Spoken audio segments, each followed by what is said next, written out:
Wahyu kepada Yohanes, pasal 20 ayat 1-6, Kerajaan 1000 tahun.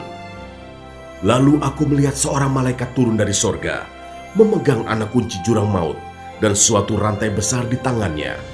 Ia menangkap naga, si ular tua itu, yaitu iblis dan Satan, dan ia mengikatnya 1000 tahun lamanya, lalu melemparkannya ke dalam jurang maut, dan menutup jurang maut itu dan memateraikannya di atasnya, supaya ia jangan lagi menyesatkan bangsa-bangsa sebelum berakhir masa 1000 tahun itu.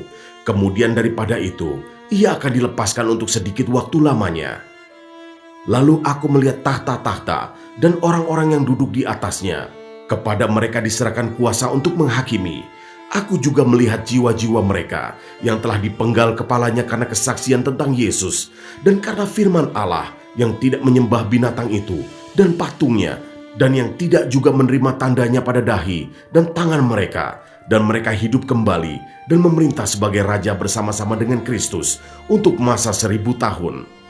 Tetapi orang-orang mati yang lain tidak bangkit sebelum berakhir masa yang 1000 tahun itu. Inilah kebangkitan pertama.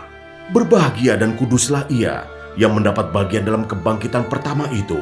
Kematian yang kedua tidak berkuasa lagi atas mereka, tetapi mereka akan menjadi imam-imam Allah dan Kristus, dan mereka akan memerintah sebagai raja bersama-sama dengan Dia 1000 tahun lamanya.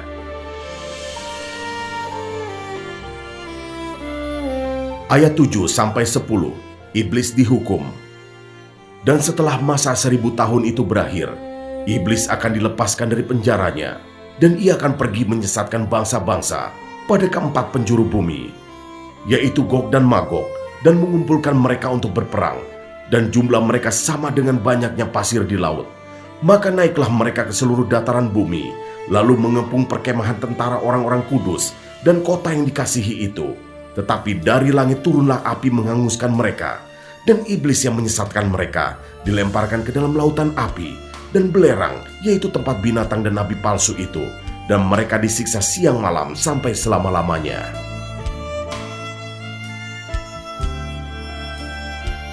Ayat 11-15, hukuman yang terakhir.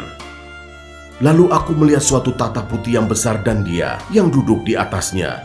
Dari hadapannya lenyaplah bumi dan langit, dan tidak ditemukan lagi tempatnya. Dan aku melihat orang-orang mati, besar dan kecil, berdiri di depan tahta itu.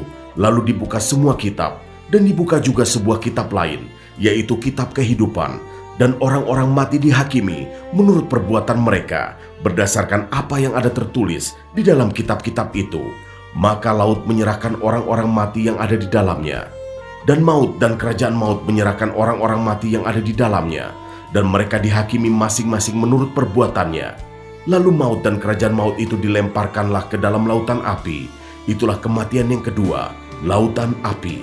Dan setiap orang yang tidak ditemukan namanya tertulis dalam kitab kehidupan itu, ia dilemparkan ke dalam lautan api itu.